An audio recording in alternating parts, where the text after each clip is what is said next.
আল্লাহর নবী যেমন তার চাচার লাশ মোবারক দেখে নিজেকে ঠিক রাখতে পারে নাই, কন্ট্রোল রাখতে পারে নাই, ঠিক আমাদের বর্তমান অবস্থা এমন যে না 10 বছর আগে আমার বাবাকে গুম করা হয়েছে, 5 বছর আগে আমার ভাইকে নিরপরাধভাবে গুম করা হয়েছে, হত্যা করা হয়েছে। হ্যাঁ, একজন নিরস্ত্র মানুষ সে বুলেটের সামনে বুক পেতে দাঁড়িয়ে দিয়েছে, তাকে নিরপরাধ, তার কোনো কাছে অস্ত্র নাই, কিছু নাই, তার বুকটা ঝাঁঝরা করে দেওয়া হয়েছে। এমনকি ছোট্ট ছোট্ট শিশু, তারাও বাদ যায় নাই, তাদেরকেও হত্যা করা হয়েছে, কেউ নিরাপদ থাকে নাই। ছাদের উপরে শিশুকে ঘুম পাড়াচ্ছে, সে শিশুকে উঠায়া দেখি শিশু মরে গেছে। এরপরে ঘুম পাড়ায়া বেলকুনিতে যায় মা দাঁড়াইছে, বাস 6 মাসের বাচ্চা রেখে মার গুলি লেগেছে। এভাবে করে রাস্তায় রাজমিস্ত্রি, এভাবে দিনমজুর রাস্তায় গেছে, তো সেখানেও তাদেরকে গুলি করে হত্যা করা হয়েছে। এমন একটা পরিস্থিতির পরে যখন আমরা দেশটাকে স্বাধীন করলাম, জুলুমের থেকে যখন আমরা জুলুমের নিষ্পেষিত নির্যাতিত আমরা ছিলাম, সেখান থেকে যখন আল্লাহ তাআলা আমাদেরকে নিষ্কৃতি দান করলেন, তো আমাদেরও একটা ক্ষোভ আছে না নাই? আমাদেরও একটা ক্ষোভ আছে। নবী আলাইহিস সালাতু ওয়াস সালাম যেমন চাচার ক্ষোভটা সঙ্গে সঙ্গে বললেন যে আমার চাচাকে হত্যা করার পরে তোমরা কেমন নির্মমতা করলা, আমার চাচাকে হত্যা করেই তোমরা ক্ষান্ত হলে না, আমার চাচার নাক কাটলা, কান কাটলা, হাত কাটলা, পা কাটলা, তাই নয় শুধুমাত্র আমার চাচার বুকটা চিরে ফেললা, পেট চিরে ফেললা। আমি শপথ নিলাম, তো কাফেররা শুনে রাখো, আমার চাচার হত্যার বদৌলতে 70 জন কাফেরকে হত্যা করব, 70 জনকে হত্যা করব। এখন এই মুহূর্তে মুফাসসিরিন একরাম বলেন যে আল্লাহ পাক রব্বুল আলামিন জিবরাইল আলাইহিস সালাতু ওয়াস সালামের মারফতে এই সূরাতুন নাহলের শেষ এই আয়াত কয়েকটা 65 থেকে নিয়ে 68 আয়াত, এই 3টা আয়াত নাজিল করলেন। সুবহানাল্লাহ পড়েন। 3টা আয়াতের মধ্যে কি বলেছেন দেখেন। আসলে আরেকটা বিষয় হলো যে ইসলাম কোনোদিন কারো উপর জুলুমের শিক্ষা দেয় না। ইসলাম কোনোদিন জুলুমের শিক্ষা দেয় না, বরং জালেমদের পরিণতি কি হবে এটা ইসলাম শিখিয়েছে। এজন্য বলে তোমরা জুলুম করো না, তোমরা ইনসাফ প্রতিষ্ঠা করো। তোমরা জুলুম করো না, তোমরা কি প্রতিষ্ঠা করো? জুমার মেম্বার থেকে খতিবরা যেই আয়াতটা পড়ে নামে, ইন্নাল্লাহা ইয়া'মুরু বিল আদলি ওয়াল ইহসান, ইন্নাল্লাহা নিশ্চয় আল্লাহ তাআলা ইয়া'মুরু আদেশ করেন। আদেশ করেন কে? আল্লাহ তাআলা। ইয়া'মুরুকুম আল্লাহ তোমাদেরকে আদেশ করেন, বিল আদলি ইনসাফ, ওয়াল ইহসান প্রতিষ্ঠা করার জন্য, ন্যায় বিচার, ইনসাফ এবং অনুগ্রহ প্রতিষ্ঠা করার জন্য আল্লাহ তোমাদেরকে আদেশ করেন। তাহলে যেই রব, যেই ইসলাম আমাদেরকে ইনসাফ এবং অনুগ্রহ করার আদেশ করেন, সেই ইসলাম, সেই রব, সেই নবীকে আমাদেরকে জুলুমের শিক্ষা দিতে পারেন ভাই? দিতে পারেন না, আর দেয়ও নাই। এমনকি জুলুমের পরিণতি কি হবে আল্লাহ নবী সাল্লাল্লাহু আলাইহি ওয়াসাল্লাম হাদিসের মধ্যে সেটা বলেছেন যে আয-যুলমু যুলমাতু ইয়াউমাল কিয়ামা, জুলুম কিয়ামতের দিন অন্ধকার রূপে দেখা দিবে। কিয়ামতের ময়দানে জুলুম অন্ধকার হিসাবে দেখা দিবে। এই জন্য জুলুম করা এটা কোনো ইমানদার মুমিন মুসলমানের কাজ হতে পারে না। মুমিন হয়তো মাফ করে দিবে, নতুবা ইনসাফের সাথে কাজ করবে। মুমিন হয় মাফ করবে, নতুবা ইনসাফের সাথে করবে, ইনসাফ করবে। কিন্তু আচ্ছা, জুলুম কাকে বলে? এবার জুলুম হচ্ছে প্রত্যেকটা জিনিসকে তার নির্দিষ্ট স্থানে না রেখে অন্য জায়গায় রাখা, অতিরঞ্জিত করা, এটা হচ্ছে জুলুম। আচ্ছা, আল্লাহ নবী সাল্লাল্লাহু আলাইহি সাল্লামের চাচাকে হত্যা করা হলো, সেক্ষেত্রে আল্লাহর নবী যে বললেন আমি আমার এক চাচার বদলে কতজনকে হত্যা করব? 70 জন কাফেরকে। তাহলে এখানে কি ইনসাফ হইল না জুলুম হইল? হ্যাঁ, জুলুম। সাথে সাথে আল্লাহর নবী সাল্লাল্লাহু আলাইহি সাল্লামের এই কথাকে রদ করার জন্য জিবরাইল আলাইহিস সালামকে পাঠিয়ে দিয়ে বলেন যে আমার হাবিব তো এখন গুসায় আছে, রাগে আছে, আমার হাবিবকে আমার পক্ষ থেকে এই বাণী শোনায়া দাও। হযরতে জিবরাইল আলাইহিস সালাতু ওয়াস সালাম চলে আসলেন। জিবরাইল আলাইহিস সালাতু ওয়াস সালাম এসে আল্লাহর নবীর কাছে ওহী করলেন, ওগো নবী, আপনার চাচাকে হত্যা করা হয়েছে, তাই বলে আপনি একজন মানুষের বদৌলতে 70 জন মানুষকে হত্যা করতে পারেন না। একজনের মোকাবেলায় 70কে হত্যা করতে আপনি পারেন না। আল্লাহ তাআলা বলেন ওয়াইন আকাবতুম বিমিসলিমা ওয়াইন আকাবতুম বিমিসলি ফাইন আকাবতুম ওয়াইন আকাবতুম ফাআকিবু বিমিসলি মা উকিবতুম বিহি। আল্লাহ বলেন হাবিব আমার, ওয়াইন আকাবতুম, আপনি যদি বদলা নিতেই চান, ফাআকিবু বিমিসলি মা উকিবতুম বিহি, তাহলে বদলা যদি আপনি নিতেই চান তাহলে একের বদলে এক। হত্যা যদি আপনি করতে চান তাহলে একজনের বদলাতে একজনকে হত্যা করবেন। আপনি যদি কাফেরকে মুসলা বানাইতে চান, হাত পা কাটতে চান, তাহলে এক নাকের পরিবর্তে এক নাক কাটবেন, এক হাতের পরিবর্তে এক হাত কাটবেন, এক পেট ফাড়ার পরিবর্তে এক পেটি ফাড়বেন, কিন্তু 70টা নয়। বললেন কে? কে বলেছেন? আল্লাহ বলেছেন যে ফাইন আকাবতুম ফাআকিবু বিমিসলি মা উকিবতুম বিহি। হাবিব, এটা আপনার ঠিক হচ্ছে না। আপনি একজনের বদলা একজনের উপরে নিতে পারেন, কিন্তু একের বদলে 70 নিতে পারেন না। এরপরে আল্লাহ তাআলা আরো কি বলেন দেখেন, তবে ওয়ালা ইন সবারতুম, তবে আপনি যদি ধৈর্য ধারণ করেন, ওয়ালা ইন সবারতুম, আপনি যদি ধৈর্য ধারণ করেন, তো লাহুয়া খায়রুন, সেটা আপনার জন্য মঙ্গলময়, সেটা আপনার জন্য উত্তম। লাহুয়া খায়রুন লিস-সাবিরিন। তো আল্লাহ তাআলার শিক্ষা হলো যে কেউ যদি আমার সাথে জুলুম করে, জুলুমের প্রতিদান কোনোদিন জুলুম দিয়ে হয় না। জুলুমের প্রতিদানে যদি আপনি আবার জুলুম করেন, তাহলে আবার তার এগেনস্টে কি আসবে বলেন তো? জুলুম আসবে। আমার উপরে কেউ জুলুম করলো, তো আমি আবার যখন আমার সুযোগ পেলাম তখন আমি তার উপর আবার জুলুম করলাম, তাহলে সামনে আবার কি আসবে বলেন? বলেন না ভাই, কি আসবে? আবার জুলুম আসবে। এভাবে করতে করতে শুধু জুলুমই চলতে থাকবে। এই জন্য আল্লাহর নবীর শিক্ষা, কোরআনের শিক্ষা হচ্ছে জুলুমের বদলায় জুলুম নয়, জুলুমের বদলায় ইনসাফ প্রতিষ্ঠা করো। ঠিক কিনা জোরে কর? জুলুমের বদলায় ইনসাফ প্রতিষ্ঠা করো, ন্যায় বিচার প্রতিষ্ঠা করো। যার কারণে আল্লাহর নবীকে বললেন, হাবিব আমার, আপনার চাচাকে হত্যা করা হয়েছে, এর বিনিময়ে আপনি 70 জনকে হত্যা করা এটা জুলুম হয়ে যায়। আপনি একজনকে হত্যা করতে পারেন, তবে তারপরে আবার আল্লাহর নবী বললেন, আল্লাহ বললেন, যদি আপনাকে এটা দেওয়া হলো, আপনি ইচ্ছা করলে প্রতিশোধ নিতে পারেন, তবে প্রতিশোধের ক্ষেত্রে আবার জানি বাড়াবাড়ি না হয়ে যায়।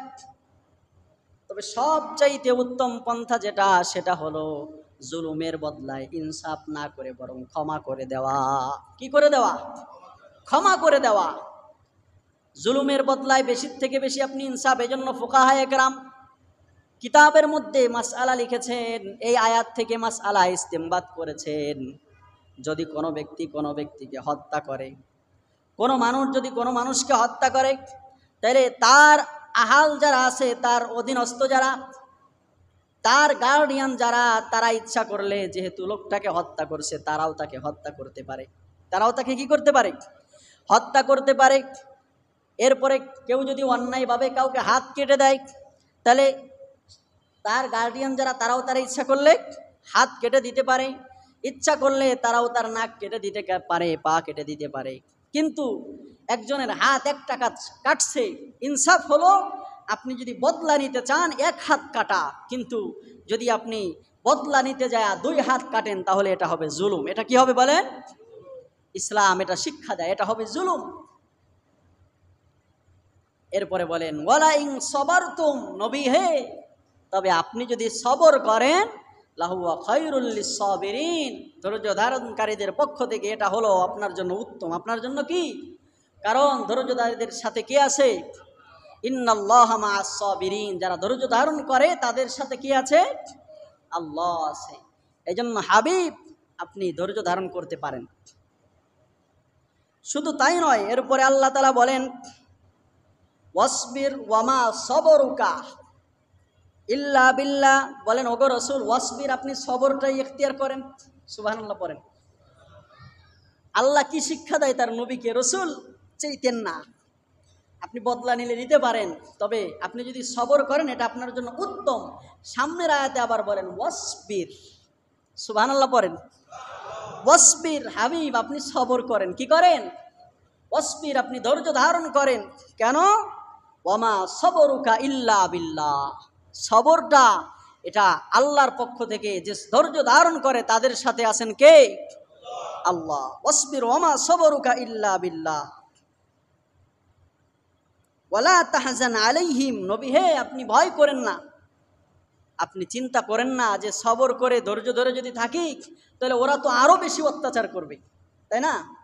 যে আমি কিছু বললাম না, আমার এখন সুযোগ আসছে, আমার ভাইকে নির্মমভাবে শহীদ করা হলো, আমার বোনকে অধিকার আদায়ে নামলো নির্মমভাবে শহীদ করা হলো, নিরস্ত্র মানুষদেরকে এভাবে হত্যা করা হলো, কিন্তু সুযোগ এখন এসেছে আমাদের, কিন্তু কিছু বললাম না। তো এটা চিন্তা করতে পারে যে তাইলে ওরা আবার আমাদের উপরে আরো বেশি নির্যাতন করতে পারে। আল্লাহ বলেন ওয়ালা তাহজান, আমি আল্লাহ এটা বলে দিলাম, ওয়ালা তাহজান, এই বিষয়ে আপনি কোনো চিন্তা করেন না। জালেম, যদি আপনি ইনসাফ কায়েম করেন, জালেম আর এই সুযোগ পাবে না, ঠিক কি না? এই সুযোগ ন্যায় প্রতিষ্ঠা করলে জালেম আর এই সুযোগ পাবে।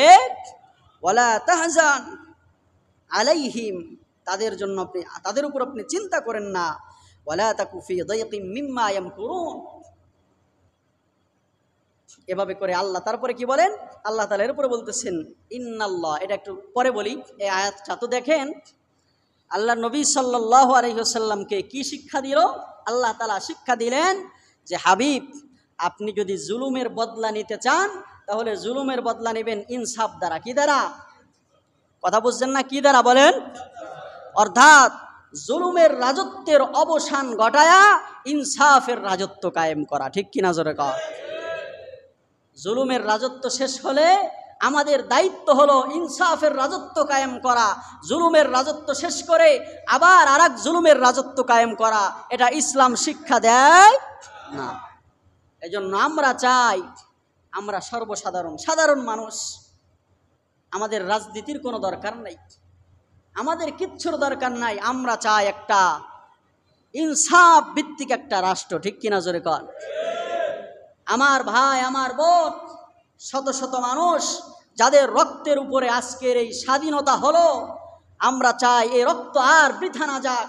সামনে আর আমার কোনো ভাই, আমার কোনো বোন, আমার ছেলে, আমার মেয়ের রক্ত না ঝরুক। আমরা চাই আগামীর বাংলাদেশ ইনসাফ ভিত্তিক রাষ্ট্র হোক, জোরে কোন ঠিক কিনা?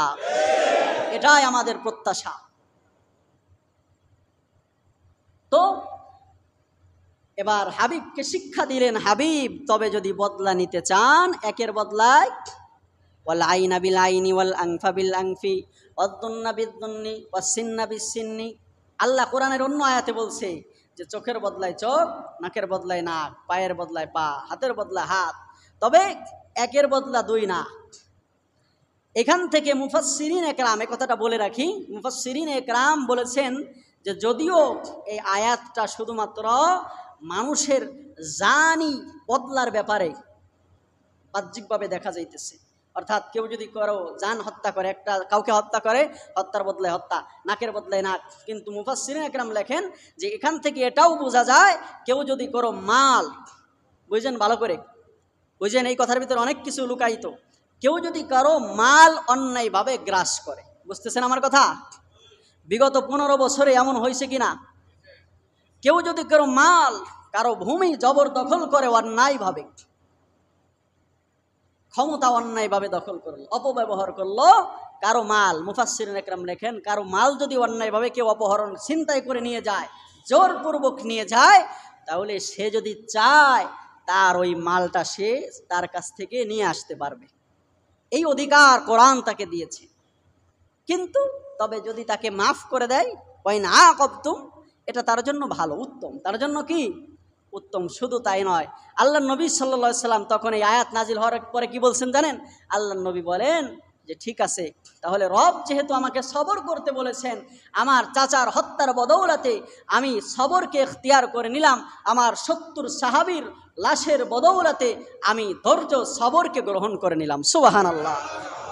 তাহলে আমরাও পারবো না সবরকে গ্রহণ করতে? ইনশাআল্লাহ আমরা ধৈর্যকে গ্রহণ করে নিলাম, আমরা ইনসাফ কায়েম করব ইনশাআল্লাহ। এবার কিছুদিন পরে মক্কা বিজয় হলো। কি হলো বলেন? মক্কা বিজয় হয়ে গেল।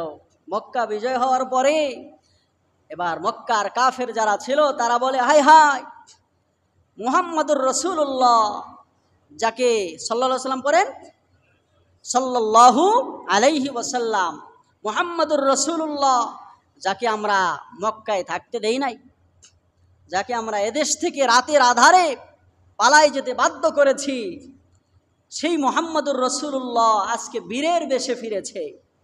মুহাম্মাদুর রাসূলুল্লাহ সাল্লাল্লাহু আলাইহি ওয়াসাল্লাম আজকে মক্কা বিজয় করেছে। আজকে মক্কায় একটা বিশাল তাণ্ডব চলবে। আজকে মক্কায় রক্তপাত হবে, রক্তপাত ঘটানো হবে। আজকে অনেক স্বামী, অনেক স্ত্রী তার স্বামীকে হারাবে, অনেক ছেলে মেয়ে তার বাবাকে হারিয়ে এতিম হবে, আজকে অনেকে তার ঘর বাড়ি হারাবে, আজকে অনেক কিছু হতে চলেছে আজকে রাত্রিতে মক্কায়। এর কারণ কি? মক্কার কাফেরদের এই আশঙ্কা কেন জানেন? এর কারণ হলো কুরআনুল কারীম সূরাতুন নামলের একটা আয়াত। আল্লাহ তাআলা বলেন, হযরতে সুলাইমান আলাইহিস সালাতু ওয়াস সালাম, সুলাইমান আলাইহিস সালাতু ওয়াস সালামের শাসন আমলে একজন রানীর কথা আমরা জানি, নাম শুনেছি, তার নাম হলো রানী বিলকিস। নাম শুনছেন না? রানী বিলকিস। এই রানী বিলকিসকে যখন হুদহুদ পাখি, লম্বা ইতিহাস, আমি ওদিক যাব না, হুদহুদ পাখিকে একদিন সুলাইমান আলাইহিস সালাম বললেন, মা লিয়ারল হুদহুদ, আমার কি হলো যে আমি হুদহুদকে দেখতেছি না? হুদহুদ যদি আসে, লা উআযিবান্নাহু আযাবান শাদীদা, সে যদি আসে আমার অনুপস্থিতিতে কেন আমার রাজ্য থেকে সে দূরে চলে গেল, তার কঠিন শাস্তি দিব, অথবা তাকে হত্যা করব। এবার হুদহুদ পাখি আয়সা, যে সে যদি কোনো নির্ভরযোগ্য প্রমাণ আমার সামনে উপস্থিত না করতে পারে, হুদহুদ আয়সা বলে, সুলাইমান আলাইহিস সালামকে বলতেছে, নবী, বাদশাহ, আপনার রাজ্যের অদূরে দেখলাম একটা নারী সে রাজ্য কায়েম করছে, সেখানে তারা সূর্যের পূজা করে, তারা রব ছাড়া, আল্লাহ ছাড়া অন্যের পূজা করে। তখন সুলাইমান আলাইহিস সালাতু ওয়াস সালাম কি করলেন, মানে তাদেরকে দাওয়াত দিলেন, এবং লম্বা ইতিহাস, আমি ওদিক যাইতেছি না, যে তাদেরকে এভাবে করে বললেন যে তোমরা সুলাইমান, আল্লাহর নবী সুলাইমানের কাছে, বাদশাহ সুলাইমানের কাছে তোমরা সারেন্ডার করো, সুলাইমানের নত হয়ে চলো। তখন রানী বিলকিস, তাদের যে রানী বিলকিসের যেই সভাসদ যারা ছিল, মন্ত্রী মিনিস্টার, তাদের সাথে বৈঠক বৈশা বলে যে আসলে সুলাইমান আলাইহিস সালামের ব্যাপারে আমি তো জানি, সে আল্লাহর নবী, তার কথা বাতাসেও শোনে, তার সিংহাসনটা মূলত চলেই বাতাসে, তেলে চলে না, পেট্রোলে চলে না, চলেই বাতাসে। তো সুতরাং তার অনেক ক্ষমতা, তো তার অনুগত হয়ে চলাটাই আমাদের জন্য বেটার, ভালো। কেন? এর কারণ উনি রানী বিলকিস যে কথাটা বলেছিলেন, আল্লাহ তাআলা হুবহু সেই কথাটা কোরআনুল কারীমের সূরা নামলের মধ্যে উঠায় দিয়েছে। ক্বালাত ইন্নাল মুলুকা ইযা দাখালু ক্বরিয়াতান নাফসুদুহা ওয়া জাআলু আইজ্জাতা আহলিহা আযিল্লা। বিলকিস বলেছিলেন, ইন্নাল মুলুকা ইযা দাখালু ক্বরিয়াতান আফসাদুহা, নিশ্চয় কোনো বাদশা দেশ বিজয় করে, বিজয়ের বেশে যখন কোনো দেশে ঢোকে, তারা কি করে? কোনো জনপদে ঢুকলে আফসাদুহা, বিপর্যয় সৃষ্টি করে। কি সৃষ্টি করে বলেন? এটা আমরাও দেখি, যে যদি কেউ বীরের বেশে যদি কেউ কোনো রাষ্ট্রকে স্বাধীন করে বা কোনো রাষ্ট্রে যদি ঢোকে, তো কি করে? আফসাদুহা, তারা রক্তপাত ঘটায়, ফাসাদ সৃষ্টি করে, বিপর্যয় সৃষ্টি করে। এজন্য বিলকিস বলেন যে ইন্নাল মুলুকা ইযা দাখালু ক্বরিয়াতান, নিশ্চয় যখন কোনো বাদশাহ কোনো দেশে বীরের বেশে ফেরে, তখন কি করে? ওই জনপদটাকে জের ও জবর করে দেয়, উলট পালট করে দেয়। ওয়াজআলু আইজ্জাতা আহলিহা আযিল্লা, আর ওই রাষ্ট্রের, ওই জনপদের যারা আইজ্জাতা, যারা সম্মানী আছে, আদিল্লা, তাদেরকে অসম্মান করে। মূলত উনি বলছে, উনি যেহেতু কাফের ছিলেন তখন বিলকিস, তো এই জন্য উনি দেখেছেন যে কাফেরদের আসলে এমনই হয়। কাফেররা যখন বীরের বেশে কোনো দেশে ঢোকার পরে তারা ওই দেশটাকে তাণ্ডব চালায়া শেষ করে দেয়। এরপরে যারা সম্মানী আছে তাদেরকে সম্মানের স্থানে রাখে না, তাদেরকে কি করে? অসম্মানী করে। এই জন্য বলছে, তো ঠিক তদ্রূপ মক্কার বাসিন্দা যারা, ওরাও তো কাফের নাকি? তো ওদেরও আশঙ্কা, ইতিপূর্বে দেখছি আমরা কাফেররা যদি কোনো রাষ্ট্র দখল করে তাহলে ওরা কি করে?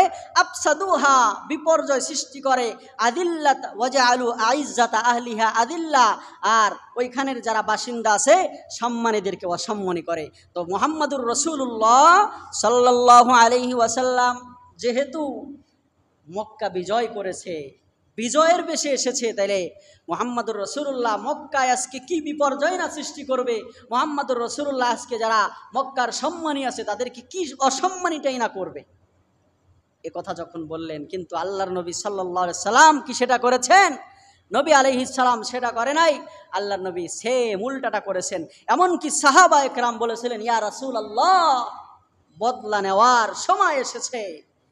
সাহাবা একরাম, কিছু কিছু সাহাবা একরাম তো আনন্দের অতি সহ্যে বলতে থাকলেন যে মালহামা, যুদ্ধ করার সময় এসেছে, বদলা নেওয়ার। আল ইয়াউমা ইয়াউমাল মালহামা, সাহাবা একরাম বলতে লাগলেন কি, আল ইয়াউমা ইয়াউমাল মালহামা, আজকে হচ্ছে যুদ্ধ বিগ্রহের দিন, আজকে হচ্ছে